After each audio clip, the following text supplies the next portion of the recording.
At this point, Randy isn't being discreet. In fact, he practically bragged that something was going to happen. It was in plain sight now, and there was still time to stop him, but still no one reported a thing. Are you dead at? Bro. Bro. That is fucking crazy. That is fucking crazy, bro.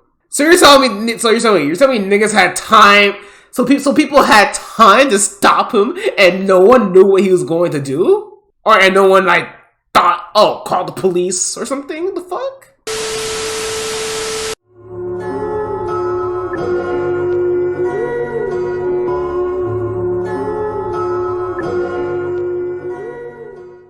Yeah, I know, let's watch this. Let's see what's going on with this. A YouTube mass murder. Let's see. It was all there in front of your face, you know.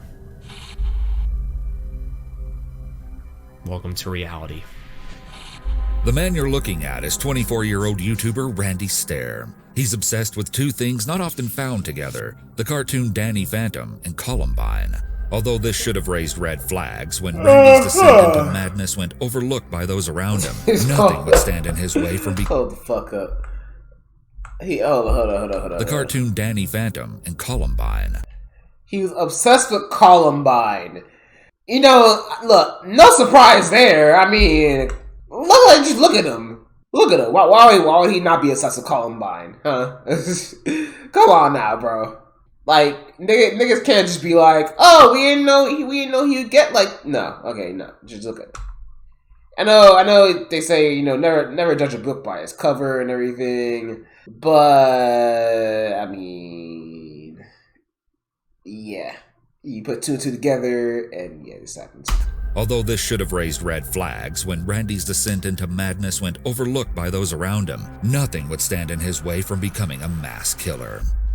What's up, Ewu crew? It's the Raven, here to share another shocking, interesting, or just strange, but very true story with you. Today's subject is Randy Stair, more popularly remembered as Andrew Blaze. Despite being known by his YouTube pseudonym, I'm going to use his legal name Randy when talking about him, as this is the name that would eventually become infamous. What makes this case uniquely disturbing is the fact that Randy actually videotaped everything, up until the day of his massacre, and left behind a trail of disturbing clues in preparation for his final plan. And although all the signs were there that something was about to go very wrong, Randy's fans either ignored it or didn't take it seriously. But Randy was dead serious, and I'm not exaggerating when I say the motive behind his massacre is the most bizarre I've ever heard. Randy first became interested in YouTube in 2008, eventually creating a channel called Pioneer Productions.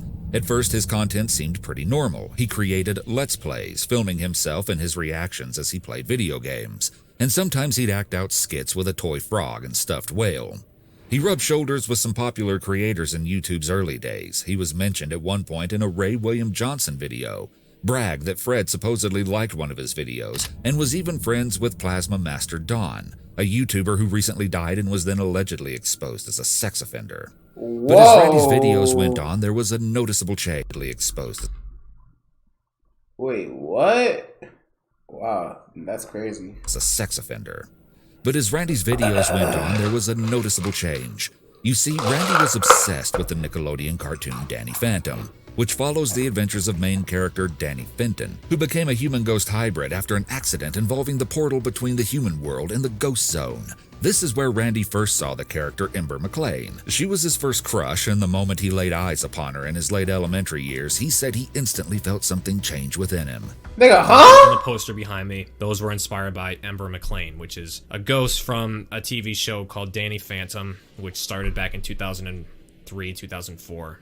You know, I was in late elementary school at that time. But this ghost, this woman always connected with me. But ever since I first saw her, something changed. And it wasn't like I grew up or anything like that. Like I realized, oh my gosh, I'm attracted to girls and all this. No, it just, something changed. It was like a spark. And it just connected with me. It made me feel warm inside. And it felt very familiar, which was strange. It was like I'd seen her before.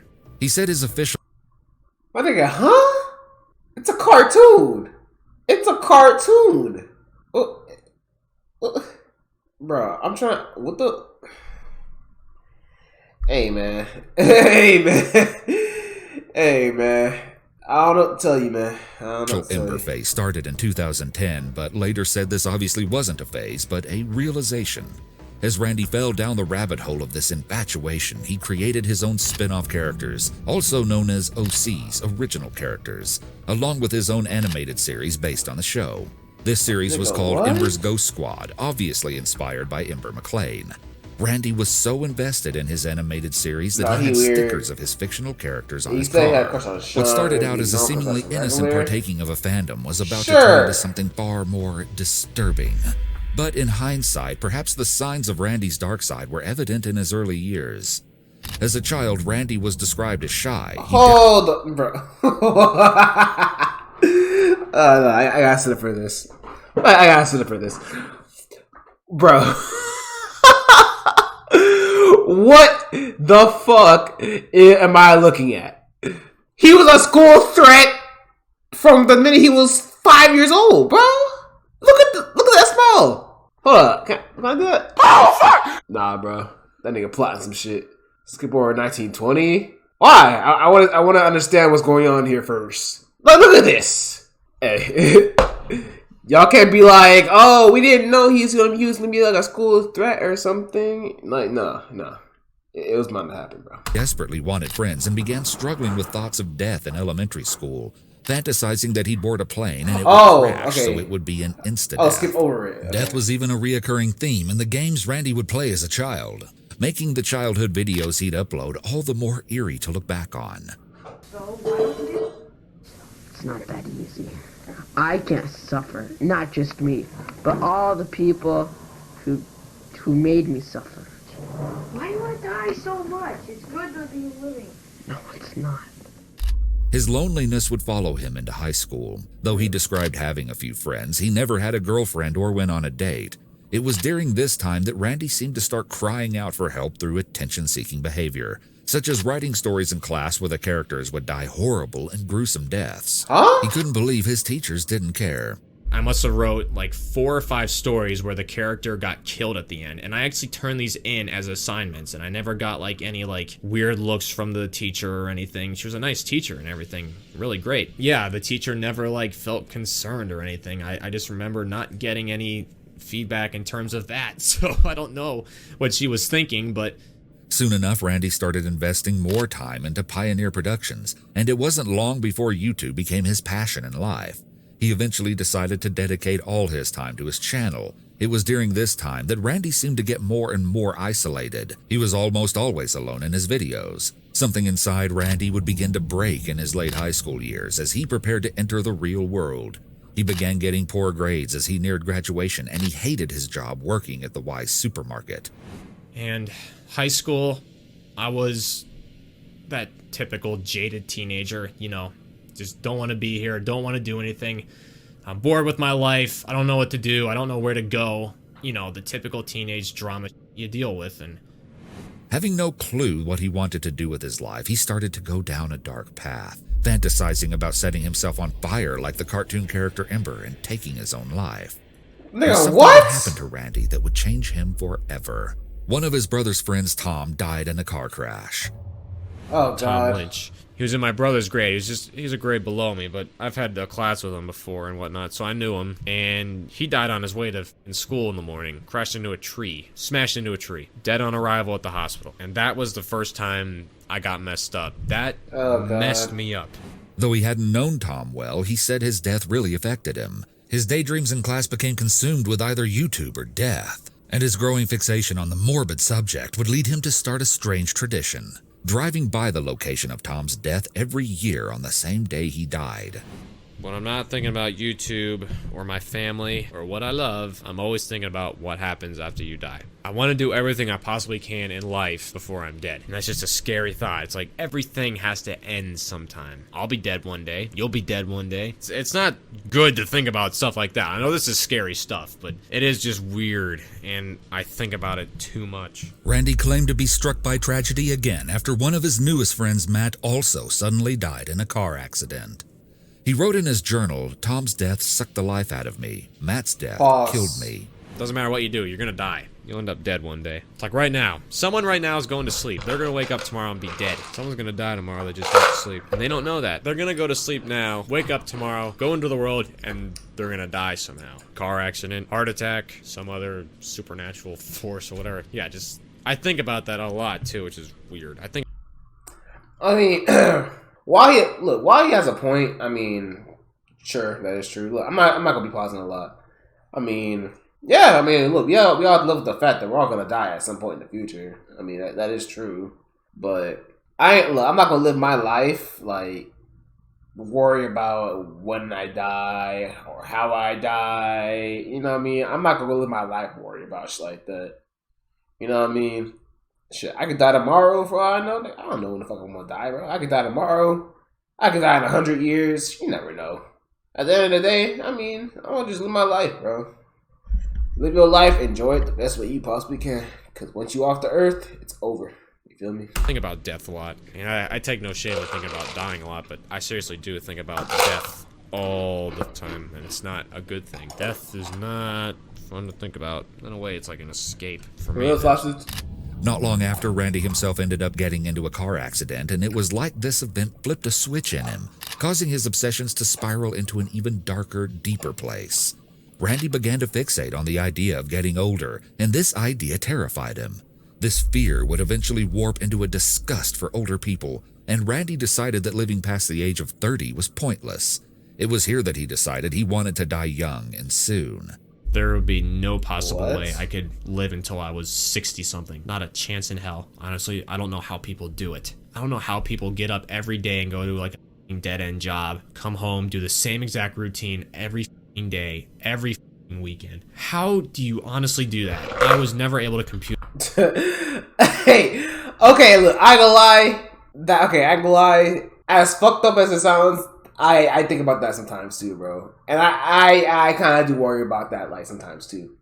Like, look, I don't ever want to be that type of person who lives like that. You know what I mean? I don't want to be like waking up every morning, going to a 9 to 5, and then coming back home and then repeating the cycle the next day. It's like, damn, bro. Another one. Yo, sausage with the giftedness of the broom. Yo, appreciate the gift of you, my guy. For real. But yeah, like, sometimes, bro, I be thinking about that. It's like, dude, I don't want to be, I don't want to live my life like that. You know what I mean?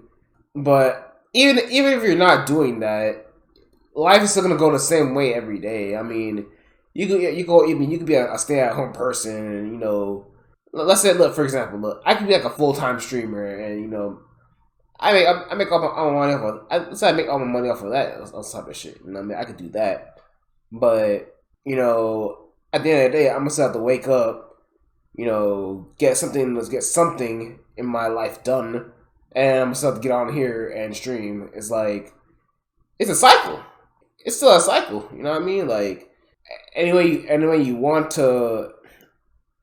is, bro. It's always gonna be a cycle. I mean, nothing's gonna stop. It's sad, but it's the truth at the end of the day. So, what more can I say, man? It in my head. How do you live on this planet for decades upon decades upon decades? I honestly don't know how you do it. At the same time, Randy was developing some other strange ideas involving the cartoon character Ember, writing in his journal, "I miss my cartoon-like form. Bodies in this dimension are tolerable, but they're nothing compared to that dimension." And that's when Ember came back into my life. It was in 2013. That was it. From that point forward, she never left my life again, ever. He became convinced that after he died, he would return to his true form, a ghost girl just like Ember, and that he'd live on with the fictional characters he'd created in Ember's Ghost Squad, or EGS. This was what Randy called his big realization, that he didn't belong here on Earth. He was actually a ghost girl, and the only way he could return to what he was truly supposed to be was by dying. During this time, he also began struggling with his gender identity, leading him to experiment with wearing bras. What it came down to was I felt like I was like transgender or something. Like I felt like a woman the whole time, which spiritually I'm a woman. I'm a female soul. But I had to live in a man's body to do what I set out to do. That was my soul contract. That was what I was meant to do. And look, before I get canceled on this fucking internet, I mean, nothing wrong. Look, I have nothing against, you know, transgenders. You know, I have nothing against any of that. And look, this next statement that I'm about to make has nothing to do with his transgender. No, has nothing to do with anything about that. All right, it has absolutely nothing to do with him. His gender identity. It has to do with his mental. All right, his mental capacity. And I'm convinced that this guy is a psycho. I mean, obviously he's a psycho, but this nigga's like, bro, it's a cartoon character. You understand that? It's not just some ghost, bro. Like he's like, he feels it's a cartoon character that he's like envisioning, talking to him, possessing him and shit. He had like a mental issue or something. Something's wrong with him. He eventually stole clothes out of his mother's closet and cross-dressed when no one else was home. I was cross-dressing ever since high school. When you guys would go to your bowling leagues and Jeremy would go with you, I would either film a YouTube video, back in early high school, 9th, 10th, 11th grade. I would pretty much always film a YouTube video between 9th and 10th grade on every Wednesday when you would go out the door. So I would either film a video or I would cross-dress. And that's something I've kept to myself my whole life. I never told anybody about this. He wrote in his journal, "I sit here alone on my bed full of emptiness. I'm wearing my girl clothes with my legs crossed. Why am I damned to spend 2 to 3 decades in this disgusting body? I'm not a man. Sorry, Mom and Dad, but I'm not sorry. I'm a woman. Each and every day it gets harder and harder to live in this body. I'm wearing my female natural selection shirt with my American Eagle bra, panties, and black leggings. I guess the proper term would be transgender, but I don't even fully agree on that. I'm legit a girl trapped inside a boy's body. I'm a femme soul." Randy began taking action to change his appearance in order to better match his ghost goals. He skipped meals when he could, surprised that his family didn't notice, and started shaving all of his body hair with a woman's razor. At first he hid his razor in a drawer in his room, but then for some reason decided to keep it out in the open. Again, he couldn't believe that no one noticed. Perhaps it started to seem to him like nothing he did really made a difference. Maybe he started thinking he'd need to do something more drastic to get people's attention. Every year of my life since 2013, I just felt more and more feminine. Can't even explain it. Look at the bathroom. Look at where my stuff was. You'll see there's a girl's Venus razor there. There's the Skintimate stuff that girls use to shave their legs and arms with. Every 3 days since like 2016, I've been shaving my arms and legs and entire body every 3 days. His parents not notice? It's like that white I doubt they fucking care. Floor, like that splotch you'll see. I'll say they don't care. That was an Ember thing. I wanted to make my skin as white as possible to look like her. I wanted it to be completely white, so I bought this body paint, which was like, I don't even know what it was. It was like latex that like it becomes like glued to your skin and you gotta peel it off. And it got on the carpet and then it got freaking in my body hair, which like almost never came out at the time. What little body hair I had at the time anyways, but that stuff never came off. It's funny. Yeah, you're over there sleeping and here I am at 3 a.m. covering myself in this latex. Randy's inner turmoil was far from over, and although his passion for Ember would continue to intensify, it wasn't long before he was forming a new obsession, the Columbine High School massacre. He began frequently posting on a Columbine forum and participating in different threads, even a thread for sharing Eric Harris and Dylan Klebold memes. One post that caught his attention read, "I know the students finished the 1999 school year at a nearby school, but I was wondering if they still had to complete their final exams. What about exams for the injured? It'd be so mean to make Patrick take them after he got out of the hospital." Randy replied, "I never thought about that, ha ha ha. Tests had to be the last thing on the surviving victims' minds." To me, Randy just seemed like one of those people who, when he's interested in something, he dives in headfirst with an almost uncanny hyperfixation. But unfortunately, none of his obsessions were healthy, and now Randy was starting to get ideas. He was also starting to feel increasingly lost in life. During a live stream from 2014, 3 years before his plan, Randy suddenly announced to the dismay of his fans that he wouldn't be around much longer, and would probably be leaving YouTube for reasons he couldn't state. Not leaving right this second. It could be a year, it could be a little bit longer than that. I don't have anything set in stone or anything like that. There's multiple reasons for it. I don't really know what to say. It's just like, I'm leaving in like a year. He ranted about how his YouTube channel was all he ever wanted to do, and how graduating from college for mass communications was a waste of 3 years, because it was a field he said he would never enter. He had his passion for YouTube, but after working at it for 6 years, he was sure he had failed. Having to accept this and figure out a different way to earn money seemed quite difficult for him. It's like it's not really, YouTube's not a job or anything like that, but it really is like I have 2 different jobs in my life and having to balance each one. The one I care about most is YouTube, but it's not a job, and that's literally all my time goes into the YouTube channel. I can't stand Mac computers, bro. It's just ass. He also talked about how much he hated his job at the supermarket, but he had to keep it for the money. Supermarket for 4 years. I'm about to set the place on fire. Right now, that's my only source of income. I'm not making a lot. I wish I could just do this forever. I wish I could just interact with viewers, do videos, but life doesn't allow that. He also alluded to something extremely telling.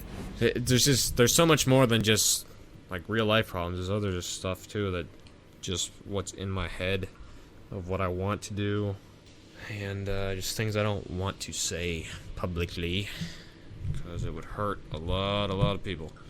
But somehow, even after this pessimistic live stream, Randy said that 2014 ended up being one of his best years, and so he held off on planning the grand escape from his human body. However, it wasn't long until he began to feel dissatisfied with life once again, and in 2017 he decided it was time. But before he could do anything, he wanted to finish off the EGS animation project he'd been working on. He needed a math books are good. He thought he'd be able to go forward with his big plan in September, figuring he'd finish his project by then. He tried to figure out a way he could decide the date based on coding the letters EGS, E being 5, G being 7, and S being 19, placing his big plan for 5/7/19. But as the days went by, he realized he couldn't wait 2 years. He wanted to die so he could become the ghost girl that was clawing to get out. 14, 13, 12 days away from doing this, you know? This is it. There's a lot on my mind. If you're in my position, you'd have a lot on your mind too. Every day I have to make count, you know? This is it. Just under 2 weeks to live. You got 2 weeks to live. What do you do? Goddess forbid, if somebody does see me blocking the exits, I don't know what they'd say. I don't know what I'd say. Tired of the same old routine. Tired of everything but my girls. That's really it. In the meantime, Randy began filming a set of tapes for his parents to view after his death, planning to post them online just before he struck. He ranted in his journal about how much he hated humanity and how he was a self-described narcissist who enjoyed watching the tapes of himself over and over again. Pages upon pages of the journal were dedicated to rambling about the Columbine massacre, as he described again and again how he was sucked into the world of Columbine, and how he felt a special connection, especially to Eric Harris. He also revealed he was extremely homophobic and racist, writing extensively about his hatred for gay people. His goal to finish the animation project before he died. Really? I was still fucked about him. I'll allow it. Honestly, I'll allow it. To be honest, and it is kind of ironic too. But wow, bro. So aside from the fact of him being homophobic, apparently he was racist too. Oh, then again, I mean, I feel like, you know, I feel like he was one of those type of people to say hard R. So it's like, yeah, Ember mentality. Bro, literally everything about this guy is weird. Like, he's a piece of shit and he's weird.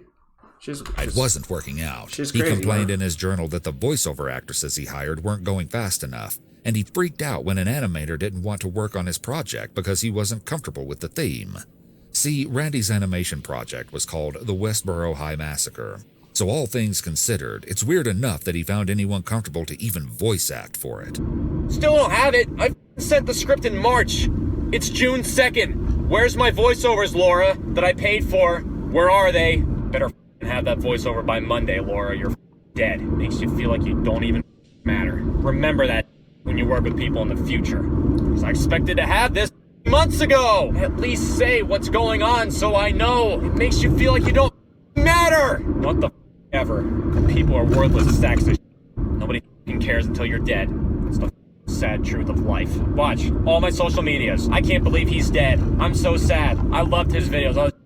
You haven't seen jack on my social media since. And after this happens, people will be like, man, I wish I would have talked to them more. Well, too late. It's always what happened with my fan base. As much as I love my fans, no one said jack to me until I said something big. Like, oh, I'm leaving. If nothing major was happening, it was like I didn't even exist. What the ever. I swear to goddess. People can say they cared about me all they want. You didn't show it. But I was subscribed to you for years. Who cares? You never said anything. People say they care. I don't care. It's too late now. But eventually, everything fell apart with the people he was working with. His project was stuck, and he decided he'd had enough, that he couldn't wait any longer. He purchased 2 shotguns, writing in his journal, "You were a fool to trust me with that shotgun. Oh, mother, if only you realize you just signed my death warrant by taking me to that gun shop." That just happened. That just fucking happened. Oh my goddess. Oh my goddess. I am armed. I buy them. I am. It's America, bro. It's America. If you really want to, you can buy a gun. You can just buy a gun with the snap of your fingers. It's not that difficult. It's America, bro. Armed. I got it. I got it. 2 Mossberg 500 shotguns. My boss has been trying to get on day shift or second shift. He had an opportunity to get it, but the way things are looking, he's not gonna get it. So then also put me like on the clock here because it's like he's been trying to look for other places to work. The way I see it, I can just barely have enough time to do all this within 4 weeks. I want it to be the night of June 9th. I can't tell my parents that I have 2 shotguns now. They know I have the one, but then if they see that I have the exact same gun, but 2 inches shorter on the barrel, it'd be like, why do you need that? And that's when it starts to get into like personal stuff. Like, why do you need 2 shotguns? You're scaring me. Please don't start buying more guns. You know, I have all the pieces. I'm just waiting on getting some eyeliner. So far, it's been okay. I've gotten occasional like, why are you obsessed with this Columbine? But other than that, virtually nothing. I don't think people would actually think I would actually consider doing something like this. He took target practice video. Yeah, apparently he's shooting at like this part or something like that. He began deliberately leaving a disturbing trail of notes and tweets that he was planning something, and the date for his plan was June 7th. He was not being very subtle at all, but still nobody seemed to even care. In his journal, Randy seemed almost disappointed that his parents didn't notice he was planning something. He wore his natural selection shirt time and time again, and was shocked that his parents didn't catch the reference. GTA. But Eric Harris had a white t-shirt, black text, natural selection. I bought 3 of them, yet none of you knew what it meant. He gonna be a certain ghost. I tell you that, so I kept that under wraps. Ain't gonna be no ghost girl, that's for sure. He wrote, "How she hasn't questioned me or seen the signs is beyond me." Looking back now, you might realize, geez, I don't know how I missed it. You might just start having flashbacks in your head of certain things, like certain situations where it's like, wow, that was one of them, or that was a warning sign right there. Or... He wondered in his journal if he would have fangirls who would obsess over him. "That'd be great," he wrote. He began tweeting a series of alarming messages, not only on his main Twitter account. Imagine obsessing over this, dude. Imagine obsessing over this man right here, bro. That's fucking wild. That's fucking crazy. If you are a female and you are obsessing over this dude right here, you have... I honestly think you're crazier than him, to be honest. You have to be crazier than him. Only crazy can want crazy. And if you are crazy about this dude, you're crazier than him. Simple as that. But on the variety of alternate Twitter accounts he had created to roleplay or pretend to be his characters. You know, I wrote all this dark, brutal, morbid, grim stuff into my videos, and people ate it up, and they loved it. They didn't realize that I actually meant it all. I started posting on all my social media how I really felt. Amber was always there in this dark place, like I mentioned. She fueled me to do this. I was like, she told me to do this. Do it for the Ghost Squad. You know, we need more souls. He even convinced himself that one of his own fictional characters he had created, Mackenzie, was his soulmate. He drew himself as a ghost girl with Mackenzie holding hands. Captioned, "Love this girl." Posing as these characters on multiple Twitter accounts, he took on their personalities and pretended he was all of them, tweeting at each other, but really just at himself. Before Randy's big plan, the Ember Ghost Squad Twitter account tweeted, "If you think your body is ready for June 7th, then you're gravely mistaken. 17 days is your calendar marked. Hashtag big things. Hashtag June 7th. As the days counted down to his plan, he posted under his Mackenzie account, "I can't take my eyes off the countdown clock. Andrew isn't crazy, just caught in the middle of 2 worlds and dimensions. People don't see or understand that." Looking back on these Twitter accounts just feels weird, as you're looking in on Randy's alter egos. Randy made his character Mackenzie calm and shy, while he made his other character Rachel violent and angry.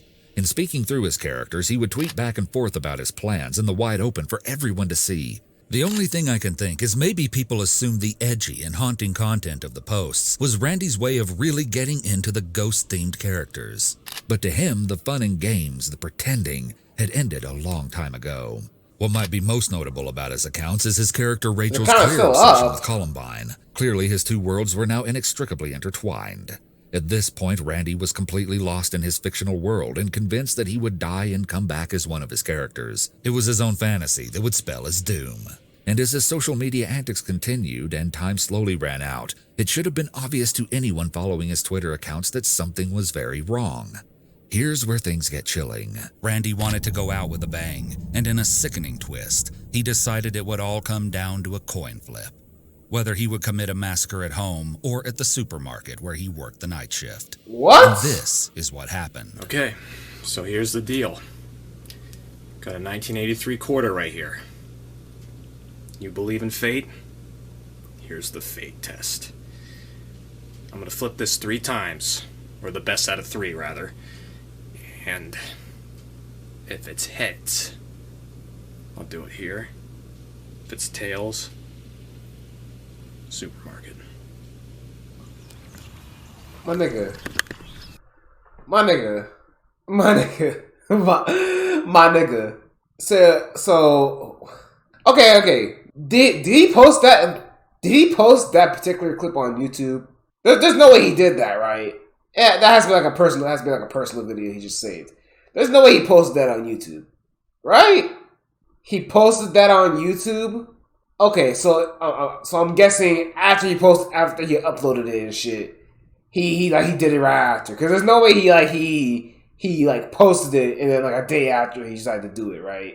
Because that makes no sense. Like the authorities definitely had to have been called like the minute it went up. Because there's no way people are just watching that shit and they're like, oh, okay, okay, yeah.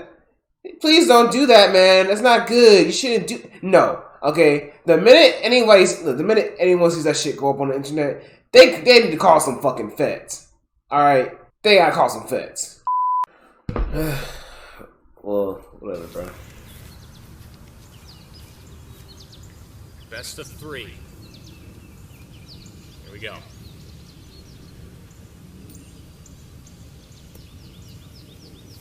I'm not gonna touch it.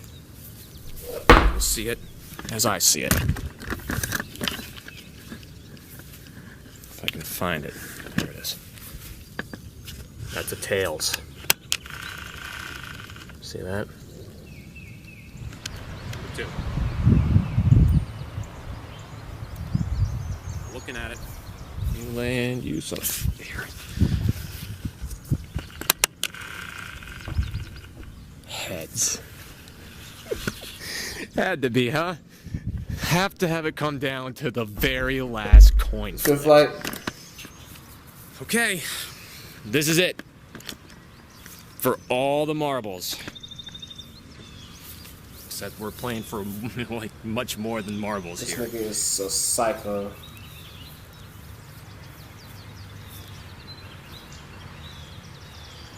Like literally I psychotic. can't believe I'm having this come down to a coin flip. The flip of a coin. Here it goes. 1, 2. It's good, JB. Land behind the camera. Just to the side. I can't see it. I see it in the grass, but I can't see it.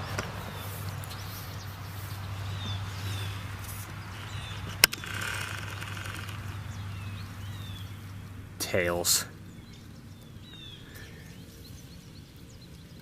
That is a tails, folks. Tails.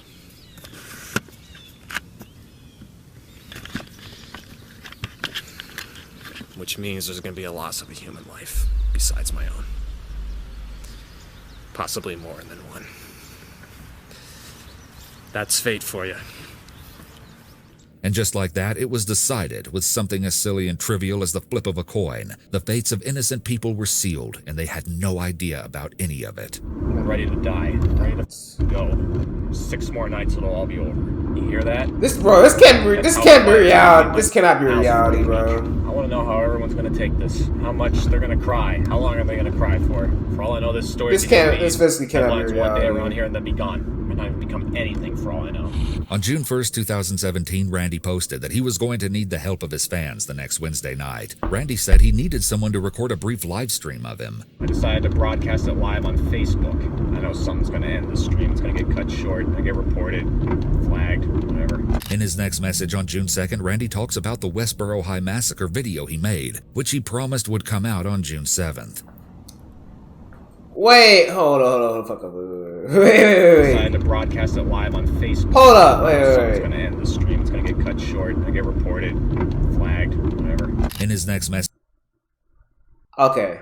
Okay, look. At first, I'm about to say this. I'm like, did he post this shit and no one realized that he's about to shoot up, like he's about to do some fucking massacre shit? But then again, I'm guessing people probably saw this and they thought like he's gonna drop like another video or a fucking fan story or fanfic or some shit like that. So I'm guessing people didn't realize what he's about to do and shit. But still, this ready to die thing is like a red flag. It's like, what do you mean ready to die? Like, did nobody like, I don't know. No, did I not click with anybody or anything? How does someone like post shit like this and no one realizes this? Message on June 2nd, Randy talks about the Westboro High Massacre video he made, which he promised would come out on June 7th.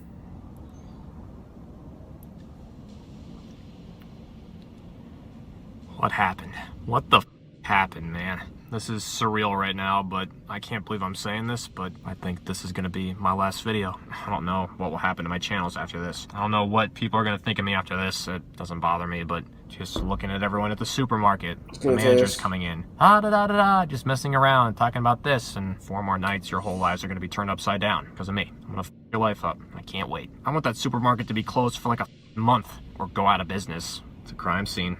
It's going to be a crime scene. And then it'll be over, and then everything will just be thrown away. Whoever would have thought that a cartoon character would cause this to happen? A cartoon character. How can a cartoon character bring all this out in you? How is that even possible?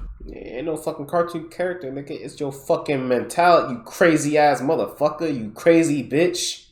Ain't no damn cartoon character, it's you. You're fucking psycho. You're a psycho. You're crazy, alright? Ain't gotta do the cartoon character, bro. It's you. It's physically you. You weirdo. Here, like, what's the backstory so far? It's a lot to explain. Basically, alright. The best way I can summarize this is this weirdo right here, right? As a kid, he used to watch Danny Phantom, right? And there's this character. It was like a ghost girl character. And her name was Ember or something. And he feels like that he has some type of like emotional and like, you know, out of body connection with Ember. Like he feels like that cartoon character is in his body, all some type of shit. You feel me? So like he has like a whole YouTube channel, and literally he dedicates his YouTube channel just like to talk about that cartoon character and how much he loves that cartoon character and shit. And I guess, you know, through middle school and high school, the nigga had like very few friends, and he was depressed, and he was fucking psychotic and shit. And he had a pretty, I guess he had a shitty job. So what happened? Pretty much, he felt he felt like he was so much like Ember, right? He felt like he was so much like him or like her that, you know, he felt like he was like transgender in a way. He felt like he was like transgender and shit. So now a nigga wants to go out his way to like kill himself, but he like did a coin flip to see if he wanted to like take people, like to kill people with him. That was type of shit. So yeah. Long story short, he's a fucking weirdo. The biggest question will always be, why? And I partially told you why. I'm not going to tell you everything. There's stuff that you still don't know about me that I'll never tell you. I'll take it to the grave. Em, you want a chip? I'm not a psychopath. I don't hunt people down and kill them. I need to eat something substantial. I'm dying here. Take away YouTube, I'm nothing. I mean, there's other dimensions out there besides Earth. There's gonna be a big eternal war. I will be laughing my white ghost female ass off when I get messages saying, you know, I help people get through dark times, or I change their life, you know, or my videos make them laugh their ass off or put a smile on their face. You know, that's all I ever really wanted deep down. It wasn't there in the beginning. Like in the beginning, I just wanted to be like, I wanted to get famous from it. That was pretty much it. But I was like Onision that had an actual decent fan base, pretty much. Personally, I actually used to watch Onision back in 2009. I used to use his music in my videos. And I just sort of went, Nick, like, all right, he's making it really BK, weird that I don't care about. So, because he would cross-dress and I'm like, no thanks. Even though I cross-dress myself, it's kind of funny. Pretty similar with some things we view. I say really brutal shit on Twitter sometimes, but people support it sometimes. It blows my mind. It's like, cool. It's a man's world. The ones that support it are weirdos, man, nigga. Better. I'm gonna miss you guys. I really am. My emotions just aren't what they used to be. Yet the most random thing in the world can make me cry, but things that are supposed to make you cry, they don't. You can Let It Go and Frozen made me cry. A lot. Not just once, numerous of times. Like almost every time I'd watch the movie, and I watched the movie like 20 times. Life's real short. Sometimes it feels like an eternity, but life's so damn short. Look at me, it's like I blinked and I was 24 and a half. And I'll die 24 and a half. Hey, look, I'm not gonna I'm not gonna group all white people with like niggas like this. Alright, I'm not gonna be that type of nigga. You feel me? I ain't gonna be that type of nigga. But this nigga is a weirdo. Alright, he is a complete fucking weirdo. You know what I mean? Like you know what I mean? Don't group all white people like no. Come on now, bro. Come on now. I have white friends, and they're nothing like this. Nothing like this. You feel me? This dude is just a weirdo. I sit here and I ask myself, would I do it all over again if I could? I'm gonna be dead before next week ends. I'll be dead. Legit dead. This is it. So, okay. I'll miss you guys. I'll miss you a lot. Some of you, maybe I'll see on the other side. And this is Andrew Blaze, signing off for the last time. Enjoy the rest of your lives. Andrew, out. And then in the early morning hours of June 7th, Randy took a strange and eerie video of the Wise Market grocery store, the place he worked for 7 years, and the same place that would later become a crime scene. In this video, it seems he's scoping around the store and checking all the exit points, and it's incredibly haunting to watch, knowing what would happen just one day later. On the night of June 7th, just hours before the horror that was about to unfold, Randy posted his final video to YouTube, his big animation project. It starts out and shows him loading 2 shotguns, which he calls the Twins, named Mackenzie and Rachel after his favorite fictional characters, before he stuffs them into a duffel bag. I gave them names. The first one I bought, I called Rachel, and then I called the smaller one Mackenzie, after Mackenzie West. As much as you might find it hard to believe, in this poster, I'm the one wrapping my arms around her. That's me. Again, this is a reference to Columbine, as Eric Harris also named his firearm. But Randy didn't stop there. Eric had etched the name into the firearm, and Randy decided to do the exact same thing. Now I duct taped the pistol grip thanks to Eric Harris. It's in this video that he proclaims, "I've been stepped on my whole life, not anymore. I've had enough of this putrid planet and I'm gonna leave my mark." Yeah, kinda dark, and it honestly makes me wonder what was a bigger motivator for him in the end. The rebirth as a ghost girl he so desperately wished for, or simply getting the attention he desired for so long. You're looking at the beginning of his video right now, hours before what happened. At this point, Randy isn't being discreet. In fact, he practically bragged that something was going to happen. It was in plain sight now, and there was still time to stop him, but still no one reported a thing. Nice. Are you dead at? Bro, that is fucking crazy. That is fucking crazy, bro. So you're telling me niggas had time, so people had time to stop him and no one knew what he was going to do? And no one thought, call the police or something? What the fuck? That's fucking crazy, bro. That's crazy. That's fucking crazy. I don't get how niggas on the internet, they literally see someone posting videos like this and they don't contact, someone to stop this. So many lives could have been saved that day. You feel me? Actually, matter of fact, I don't even know who died. That day, but lives could have definitely been saved that day if someone had done something differently. You know what I mean? Some people think it's a joke. You know what I'm saying? Bruh, nah. Like, look, there's like a certain, look, even though it is the internet, you know, and people tend to joke a lot, there are some very severe limits to jokes. You feel me? And you can't really just look at everything too, like, you know, two-dimensionally. You gotta look at every single, you know, dimension to everything. You know what I mean? Shit is just fucking crazy, man. Like, what the fuck? Nah, bro. Talking with a girl online. This shit makes me sick to my I started stomach. talking to her about the shotgun I got. She was one of only 2 people I told about the shotgun. Clearly, something dark is about to happen, but I have to warn you that what happens next is extremely disturbing, especially because this is the kind of thing that seems like it could happen anywhere and to anyone.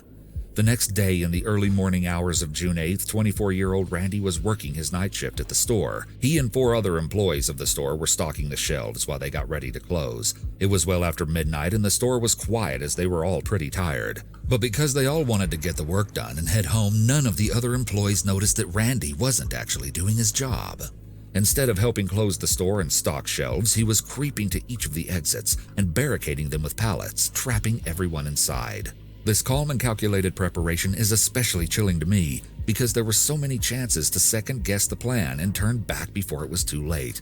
Randy took none of them. He casually walks to the emergency exit and pushes a pallet in front of the door before he goes back to cleaning up the store.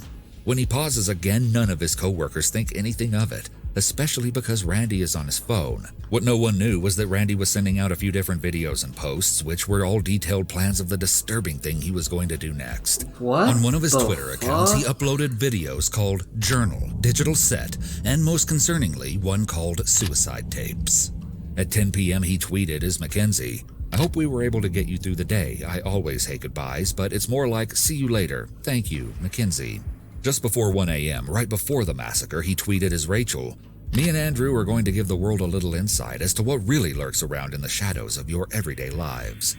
As soon as he was sure that the videos and tweets were up, Randy begins his sinister plan, something that everyone on the internet can now see coming. But his unsuspecting co-workers have no idea that they're trapped in a nightmare that Randy has already made sure they can't escape. Around 1 a.m., with the doors at the back of the building all blocked, Randy marches his way to the main entrance to the store, where he locks the doors and blocks them with another pallet. Then he pulls out the 2 pistol-grip pump-action shotguns he had hidden in the duffel bag that he brought to work. Randy had brought 2 guns, just in case one of them breaks down on him or jams and he has no way of fixing it.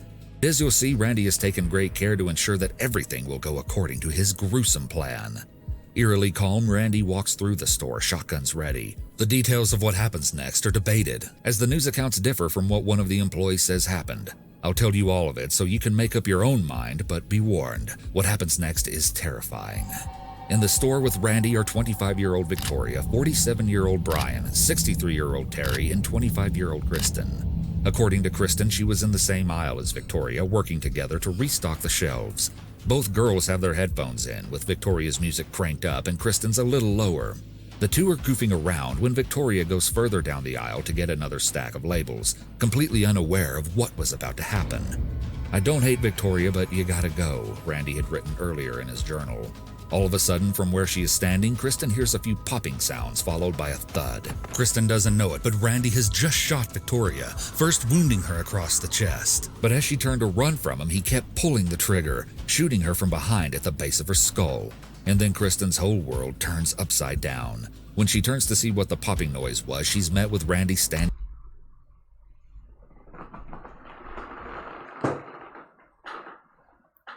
What the fuck is this? Chat, I don't think I can imagine being in a situation like this. I personally don't think I can't imagine being in a situation like this, bro. Like what can you do? No, like that. What can you do? He barricaded all the aisles and like all the exits and shit. You can't run out nowhere. It's basically just shit, bro. What he barricaded with? Pallets. You don't know what a pallet is? It's like a large piece of wood where people stack things on and stuff. The thing is, look, you don't know where he is in the store. All right, The store is massive, so you don't know where he could possibly be. And there's no one in there. It's late at night, after hours. So you don't know where he could possibly be. He could be over here playing hide and seek with you, trying to catch you slipping and shit, bro. Trying to hide is like the least you can. It's so difficult to do because you don't know what the fuck. Like, you know what I mean? I feel so bad that the employees had to go through that those 4 employees had to go through all this, bro. They does not deserve this shit. Standing at the end of the aisle, about several feet away from her, the guns in his hands and Victoria laying on the ground between them. As she watches in horror and shock, Randy mercilessly fires a few more shots into Victoria. Then Randy looks up and he and Kristen lock eyes. As they stare at each other, her feet are rooted to the ground, her mind racing a mile a minute, trying to comprehend what is happening. After a few heart-pounding seconds, during which Randy must have been debating killing her, he just turns and walks into the other aisle. Now, this is one of the places that accounts differ, as Kristen says that she made eye contact with Randy after he shot Victoria, which is incredibly disturbing to consider. But the other possible version of events is even more eerie. Various news sources actually reported that Kristen hadn't heard the pop of gunfire at all. Instead, they alleged that according to CCTV footage, after shooting Victoria, Randy found Kristen where she was working, and eerily looms only a few feet behind her. And the whole time she has no idea that he's there. Randy has his shotgun still hot from being fired and just watches her for 5 seconds. Then he turns and goes into the next aisle. I don't know which account is true, but regardless, both versions are incredibly creepy. In the other aisle, Randy finds Brian. He shoots him from far away, hitting his arm, groin, chest, and the right side of his head. 3 of the 5 shots Brian was hit with were lethal. Randy also hunts down his oldest co-worker, who at this point had probably heard the gunshots. Terry Sterling is shot twice in the back and shoulder, and I imagine that he must have been trying to run away when he was killed. According to Kristen, while this was happening, she still hadn't moved. She was frozen in fear, sure that what she had seen was a bad prank, because how could it actually have been real? When she finally makes herself move, she runs to check on Victoria where she isn't moving. She even tries to shake her a little to wake her up, but though Victoria still has a heartbeat, she's in a critical condition. Kristen realizes she has to go and get help. Because she doesn't know where Randy is in the store, she calls 911 on her phone while still in the aisle. What she didn't know was that it was sadly too late for any of her co-workers to be saved. She then runs to the self-scanners in the store, and as she does, she can hear even more gunshots. At the scanner, she can't see exactly where Randy is, a very dangerous and vulnerable position to be in. So to keep track of his location, she takes a risk and runs a little further. When she spots him and his back is turned, Kristen makes a break for the front door. Once there, she's able to reach past the pallet that Randy has blocked the exit with, and finally unlock the door. But when she goes to push it open, her heart sinks. The door won't slide. Panicking, Kristen slams her shoulder into the door until it pops open, and she can run outside and into the parking lot. Oh my Even God. as a brief wave of relief floods over her, she knows she's not out of the woods yet. Her instincts are to run for a car, but when she sees Randy's vehicle, she decides to avoid it and keep running up a hill in order to hide behind a bush until help arrives. While Kristen is escaping, Randy is still inside finishing his plan. Though he's managed to shoot all of his co-workers except Kristen, he opens fire on some of the merchandise in the store, shattering glass all around him before he shoots at a few of the small portable propane tanks. He wants them to blow up to destroy the store and him with it, but they don't explode. Randy continues to randomly fire in the store before he decides that he has met the end of his thorough plan. Just as calmly as he made his way through the store, Randy then walks into the deli section where he takes his own life. In a gruesomely short amount of time, a total of 59 bullets were fired, all from just one of the shotguns Randy carried. His last tweet was, "Goodbye, humans, I'll miss you." All 3 of his co-workers died from their wounds. Only Kristen managed to escape. Even when talking about how she had fled the store, Kristen still has no idea why Randy didn't shoot her. And so we may never know why he chose to spare her. But I think the fact that most of Randy's shootings were from farther away means that he was trying to distance himself from what he was doing. And after looking Kristen in the eyes, he couldn't bring himself to pull the trigger. After the chaos of the attack, investigators were trying to understand Randy's motive that night. So they searched his home where they found 7 boxes of 12-gauge shotgun ammunition, shooting goggles, ear protectors, and a shotgun buttstock. Police also ended up taking some of his notebooks with drawings and cartoons along with his computer as evidence. Together, these materials painted a clear picture for authorities, and digging deeper into his personal life reinforced that Randy was struggling with his gender identity and really documented his declining mental health.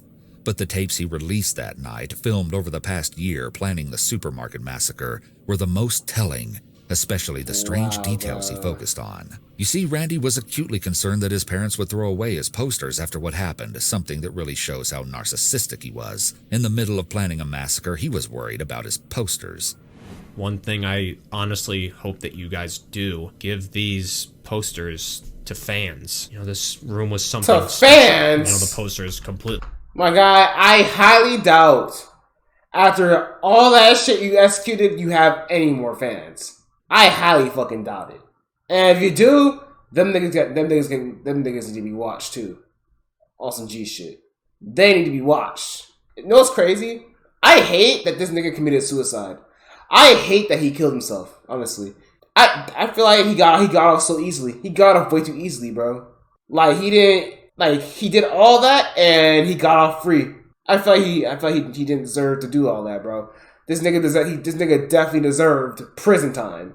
He definitely deserved prison time. Like for real. On God, life in prison type of shit, bro. It's crazy. It's kind of crazy because like I want to understand what's the mental, like what is this guy's mental? Like I would love to see like a whole JCS case on this guy. I would love to see a whole JCS video on this dude, bro. Cause the idea of this is extremely shocking and eerie and creepy, all in the same time, bro. Where were his parents? That's a good question. That's honestly a good question. Where were his parents, huh? Where were his parents? How did they let this happen? Why didn't they try to stop him? I don't understand. That's weird, man. One of his online friends also has that same Danny Phantom drawing. Yeah, he needs to be fucking watched like shit. The border of the room, it looks amazing in here. Nobody's room looks quite like mine does, if you really think about it. It's very unique. I mean, you'll have my phone and all that. You could just post on my social media. Would anyone want these, you know? And I autographed the back of them. I autographed the back of all of them, so, you know, they're worth something. But what's most clear in his tapes is how baffled Randy was that somehow no one took notice of the warning signs, especially his parents. Exactly. The warning signs were always there. They were there from the beginning. Like, bro, that still fucking shocks me. How there were so many signs, and y'all didn't do nothing to try and stop it? Like, what the fuck, bro? Bro, even he said it. Yeah, bro, isn't that crazy? Bro, even the mass murderer says it. Like, he was like, bro, there were so many signs. How did my parents not realize anything? What the fuck? We say, what if? What could we have done? You know, how didn't we know? It was all there in front of your face. Exactly. Welcome to reality. In these final videos Randy released the night of the massacre, it's abundantly clear that he's lost all touch with reality. He even says that he believes the cartoon character Ember is a goddess. I believe in a goddess, which is Ember. He went so far as to document his unapologetic anticipation while sitting in his car, talking about how his colleagues are blissfully unaware of his plans.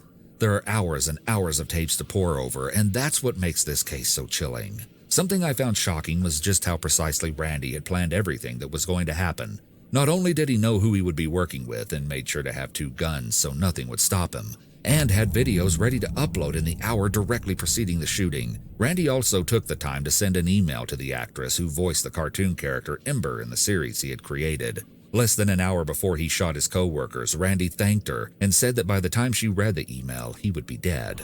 Clearly, ain't no way. This nigga went on Black Ops 2 to make his own fucking emblem. And this is his emblem. I'm sick to my stomach. He had some very strange priorities in his last moments. But what's really crazy about this email is that in it, Randy apparently claims that he had a true purpose to his videos, including the final one, the promised Westboro High Massacre. The voiceover actress didn't go into the details about what exactly Randy's true purpose for the videos were, but I'm guessing it had something to do with his belief that when he died, he would cross over to the animated world. Now, this may sound like the end of the story to you, but it isn't. And Randy didn't think it was the end either.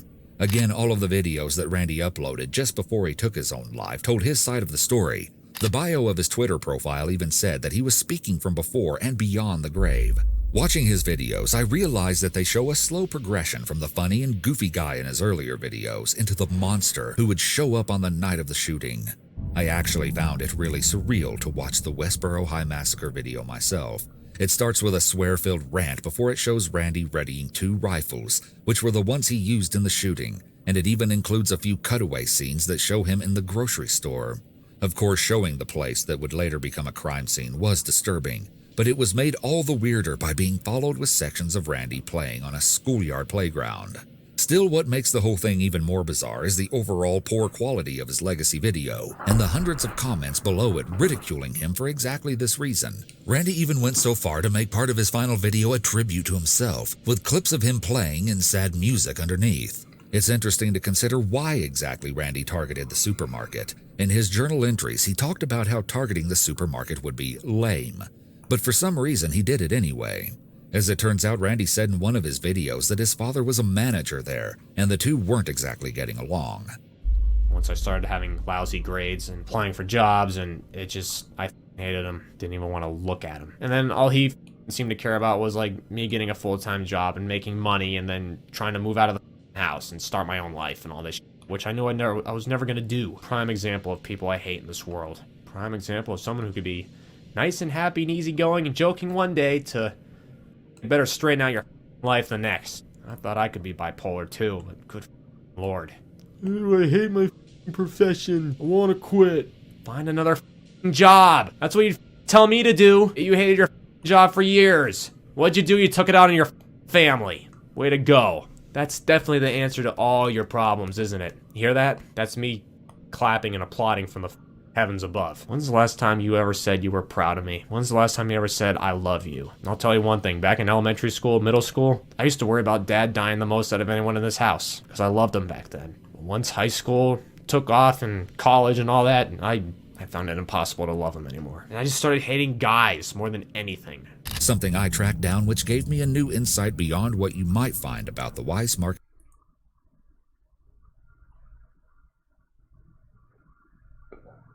YouTube should just take down his vids if you're still up there.